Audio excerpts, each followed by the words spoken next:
दोस्तों नमस्कार। सुब्रत पाल की चिट्ठी में आपका स्वागत है। आदित्य मतलब क्या होता है? आदित्य का अर्थ क्या होता है? आदित्य का अर्थ होता है आत्मविश्वासी, महत्वाकांक्षी, साहसी और कुछ नया जानना करने के लिए उत्सुक। यह आदित्य का मतलब मैं इसलिए समझा रहा हूं क्योंकि एक है आदित्य ठाकरे मुंबई में बैठे हुए, जिनके बारे में आज हम डिस्कस करेंगे। यह आदित्य ठाकरे वर्ली, वर्ली विधानसभा से मुलिन देवड़ा सांसद मुलिन देवड़ा को 8,801 मतों से पराजित किया। ये जीत आसान नहीं थी। ये जीत असले आसान नहीं थी क्योंकि एक सांसद जो हर तरफ से सक्षम है उसको हराना आदित्य ठाकरे के लिए उतना आसान नहीं होता। कहा तो ये जा रहा है कि राज ठाकरे के एमएनएस पार्टी के संदीप देशपांडे ने जो 19,367 वोट लिया, उससे आदित्य की जीत हुई 8,801 मतों से। वैसे ये दूसरी बार आदित्य वर्ली क्षेत्र से चुनाव जीत रहे हैं। इसके पहले जब चुनाव हुआ था तो वो 67,000 वोटों से चुनाव जीते थे। कहा 67,000, सीधा आ गए आप 8,801 में। तो क्या कहे आदित्य ठाकरे को, जो मैंने आदित्य का मतलब कहा था आत्मविश्वासी, महत्वाकांक्षी, साहसी, कुछ नया जानने और करने के लिए उत्सुक। आदित्य ठाकरे मंत्री भी रह चुके थे वो 2.5 साल के लिए। तो क्या आदित्य ठाकरे का कार्यकाल बहुत अच्छा रहा अपने क्षेत्र में या महाराष्ट्र में? वो जन जन तक पहुंचे लोगों के बीच? क्या वो पैदल घूमते हैं? क्या या 5 स्टार कल्चर में ही जीवन बिताते हैं?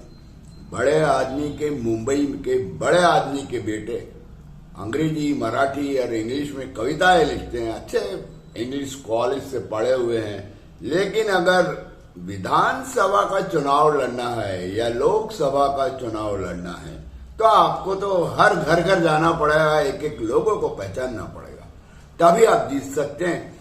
एसी कमरे में बैठ के विधानसभा या लोकसभा का चुनाव जीतना मुश्किल है। वैसे मैं नहीं समझता कि आदित्य ठाकरे को पूरे महाराष्ट्र में शिवसेना के लोगों से पकड़ होगी। जब बाला साहब ठाकरे थे उस समय गोंदिया से रमेश खुते शिवसेना के एमएलए हुआ करते थे। अने रमेश खुते को मराठी अच्छी आती नहीं थी, इसलिए बाला साहब ठाकरे उनको कहते थे हिंदी बोलने वाला आमदार, हिंदी बोलने वाला आमदार। ऐसे मुंबई से 1,000 किलोमीटर दूर कितने लोगों को पहचानते हैं आदित्य ठाकरे, कितने लोगों को पर्सनल जानते हैं आदित्य ठाकरे। वैसे एक चीज बताऊं दोस्तों, आदित्य ठाकरे मतलब उद्धव ठाकरे की कितनी सीट आई? 20 सीट आई पूरे विधानसभा में, और शिंदे जी के, एकनाथ शिंदे के पार्टी के 57, 20 और 57, डबल से भी ज्यादा।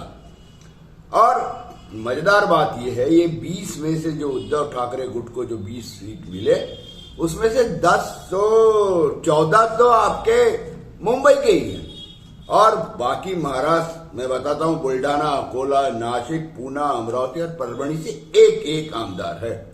तो ऐसे में क्या आदित्य ठाकरे, उद्धव ठाकरे सेना की हाल को आगे बढ़ा सकते हैं? हाल बढ़ा सकते हैं क्या? चैलेंज है उनके सामने, बहुत मेहनत करना पड़ेगा, बहुत मेहनत करना पड़ेगा। कुछ ही महीनों में बीएमसी के चुनाव है, बृहत मुंबई महानगर पालिका। ये तो चैलेंज रहेगा आदित्य ठाकरे के सामने कि कितने सीट लाते हो। वैसे चैलेंज बहुत तगड़ा है क्योंकि एकनाथ शिंदे और भाजपा दोनों ही यहां मैदान में उतरेंगे। सो देखते हैं कितने खरे उतरते हैं आदित्य ठाकरे। और जो मैंने कहा, अपने नाम के अनुरूप क्या वो अपनी पार्टी को, अपने दादाजी के, अपने पिता के विरासत की पार्टी को आगे बढ़ा सकते हैं। 5 स्टार कल्चर से बाहर निकलकर आदित्य को जमीन में चलना पड़ेगा, जमीन में। सो क्या आदित्य ठाकरे तैयार है जमीन में चलने के लिए? देखते हैं। सिर्फ स्टेटमेंट देने से ही काम नहीं होता था आदित्य ठाकरे, काम करना पड़ता है, दूर दराज में काम करना पड़ता है, लोगों के बीच जाना पड़ता है। नमस्कार।